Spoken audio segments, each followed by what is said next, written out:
Olá, muito boa tarde para você que nos acompanha no Giro de Notícias Iranduba. Hoje estamos aqui de frente com a Maria Eduarda, mais conhecida carinhosamente como Duda.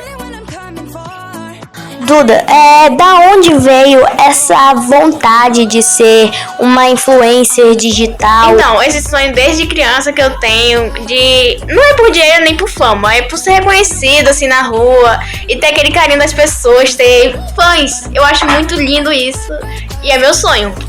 Qual tipo de plataforma que você usa? Eu uso o TikTok e também o app Vizinho. O que você recomenda assim para as pessoas que sentem essa mesma vontade que você de ser um influencer digital, assim, que você pode indicar para influenciar essa pessoa? Que ela nunca desista dos sonhos dela, que um dia ela vai conseguir muito. E você, pai e mãe que não apoia seu filho, começa a apoiar ele, que um dia ele vai calar sua boca, hein? Então, Duda, só para não perder aquele costume, qual, assim, a sua cor preferida? Sem dúvidas, lilás. Eu acho uma coisa muito linda, muito perfeita. Eu amo lilás. E qual o tipo de comida, assim, que você mais gosta? Maionese, de preferência da minha mãe. Eu também gosto muito de maionese, ainda mais com aquela comidinha gostosa, nossa. Eu gostaria que a Maria Eduarda deixasse aqui o seu @ do TikTok e do app Vizinho. Que no caso é Gavirone Casal 123.